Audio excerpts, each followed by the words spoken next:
شیطان بہت شیطانی قوتیں رکھتا ہے، لیکن اللہ کے خاص بندے شیطان سے قوی ہیں، طاقتور ہیں۔ حضرت ابو ہریرہ رضی اللہ تعالیٰ عنہ سے معروف روایت ہے، فرماتے ہیں کہ صدقے کے مال میں حضور نے مجھے امین مقرر کیا، پہرے دار مقرر کیا۔ تو کہتے ہیں میں پہرے پہ تھا، ایک شخص آیا، اس نے چادر بچھائی اور جلدی جلدی سے وہ غلہ، وہ کھجوریں، وہ مال اپنے کپڑے میں ڈالنے لگا۔ میں نے دوڑ کے اس کو پکڑ لیا، تو اس نے اپنا آپ مجھ سے چھڑانا چاہا، لیکن میرے ہاتھوں کی گرفت مضبوط تھی، وہ چھڑا نہ سکا۔ اس نے کہا کہ میں کثیر العیال ہوں، میرے چھوٹے چھوٹے بچے ہیں، تو بھوک نے مجھے چوری پہ مجبور کیا، میں کوئی پیشہ ور چور نہیں ہوں۔ کہتے ہیں مجھے ترس آ گیا، میں نے اس کو چھوڑ دیا۔ خیر رات گزر گئی، صبح ہوئی، حضور کی خدمت میں حاضر ہوا تو آقا کریم نے فرمایا کہ ما فعل اسیرک البارحہ، ابو ہریرہ رات والے چور کا کیا بنا؟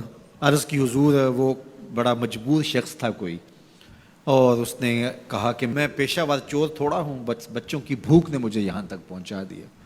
تو حضور علیہ السلام نے فرمایا جھوٹا شخص ہے، اور سنو آج پھر آئے گا۔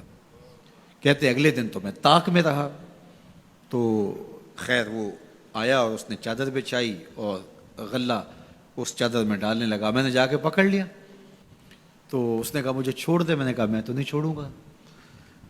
اس نے کہا کہ مجھے چھوڑ دے، منت سماجت کی اور بہت ترلے کیے۔ تو کہتے میرے دل میں پھر ترس آ گیا، میں نے پھر چھوڑ دیا۔ میں پھر حضور کی خدمت میں آیا تو حضور نے فرمایا ما فعل اسیرک البارحہ، رات والے چور کا کیا بنا؟ میں نے کہا حضور وہ آیا اور اس نے کہا میں کثیر العیال ہوں، مجھے پھر ترس آ گیا، میں نے چھوڑ دیا۔ فرمایا جھوٹا آدمی ہے، اور سنو آج پھر آئے گا۔ اللہ اکبر! جو ہو چکا وہ بھی حضور جانتے ہیں، جو ہونے والا ہے وہ بھی میرے حضور جانتے ہیں۔ یہ اللہ نے اپنے محبوب کو شان دی ہے۔ تو کہا آج پھر آئے گا۔ کہتے ہیں میں طاق میں تھا کہ وہ آیا، اس نے چادر بچھائی اور غلہ ڈالنا شروع کر دیا۔ تو کہتے ہیں کہ میں پھر پکڑ لیا۔ میں نے کہا آج تو نہیں چھوڑوں گا، آج تو جو حضور کے پاس لے کے جاؤں گا۔ تو جب اس نے ترلے کیے، منتیں کی، میں نے کہا نہیں نہیں آج تو کوئی بات نہیں چلے گی۔ ایک دن ہو گیا، 2 دن ہو گیا، اب تیسرا دن ہے۔ اس نے کہا ابو ہریرہ میں تمہیں ایک بات بتاتا ہوں، اگر تمہیں اچھی لگے تو مجھے چھوڑ دو گے؟ کہا بتاؤ۔ کہا کہ جب رات سونے لگو تو آیت الکرسی پڑھ لیا کرو، فجر تک تمہارے پاس شیطان نہیں آئے گا۔ کہتے ہیں بات بڑی اچھی تھی، میں نے اسے چھوڑ دیا۔ حضور کی خدمت میں پہنچا تو پھر فرمایا وہ رات والے چور کا کیا بنا؟ میں نے کہا حضور اس نے مجھے یہ وظیفہ بتایا۔ حضور نے فرمایا بندہ تو جھوٹا ہی تھا لیکن بات سچی بتا گیا۔ اور پھر فرمانے لگے ابو ہریرہ جانتے ہو وہ 3 دن جو آتا رہا وہ کون تھا؟ میں نے کہا اللہ و رسولہ عالم۔ فرمایا وہ خود ہی تو شیطان تھا۔ 3 دن جو آتا رہا وہ خود ہی تو شیطان تھا۔ اب شیطان بڑا تگڑا ہے، لیکن ابو ہریرہ پکڑے تو چھڑا نہیں سکتا۔ یار ابو ہریرہ پکڑے تو شیطان چھڑا نہ سکے، اگر حضرت عمر پکڑ لیں تو یہاں تو آ گیا نا، حضرت عمر کے سامنے تو آنے کی ہمت بھی نہیں کرتا۔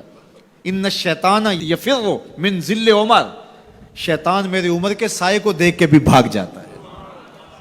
تو شیطان بڑا طاقتور ہے، بڑا قوی صحیح، لیکن اللہ کے مخلص بندوں کے مقابلے میں وہ بہت کمزور ہے۔ اس لیے اس راستے پہ اگر چلنا ہو تو کسی طاقتور کے ساتھ چلیں تاکہ یہ کمزور سمجھ کے حملہ آور نہ ہو جائے۔ تو ہم نماز کے اندر جب کھڑے ہوتے ہیں تو اس وقت اللہ سے سیدھی راہ جو مانگ رہے ہوتے ہیں، تو یہ نہیں مانگ رہے ہوتے کہ سیدھی راہ دکھائی دے۔ ہم دیکھ چکے ہیں حضور کے صدقے سے، تبھی تو کلمہ پڑھا ہے۔ سیدھی راہ دیکھ چکے ہیں تبھی تو وضو کیا ہے۔ سیدھی راہ دیکھ چکے ہیں تبھی تو کانوں تک ہاتھ لگا کے ہاتھ باندھے اس کی حضور کھڑے ہیں اور رخ قبلہ کی جانب کیا ہے۔ دیکھ چکے ہیں، لیکن آج نماز کے اندر ہم یہ کہہ رہے ہیں اہدنا الصراط المستقیم، مالک راہ دیکھ تو چکے ہیں لیکن پہنچنا بڑا مشکل ہے۔ راستے میں شیطان بھی کھڑا ہے، نفس بھی کھڑا ہے، کہیں راستہ خراب نہ ہو جائے، ساری زندگی کی کمائی کہیں لٹ نہ جائے۔ اس لیے اللہ سے مانگا کہ مالک ہم کمزور ہیں، ہمیں کوئی مان نہیں ہے کہ ہم نے راستہ دیکھ لیا تو منزل پہ پہنچ جائیں گے۔ قدم قدم پہ شیطان ہے، نفس موجود ہے، مالک تو دستے کرم بڑھا اور ہمیں منزل تک پہنچا دے۔ اور جب وہ کرم کرے گا تو پھر پہنچتے ہوئے دیر نہیں لگے گی۔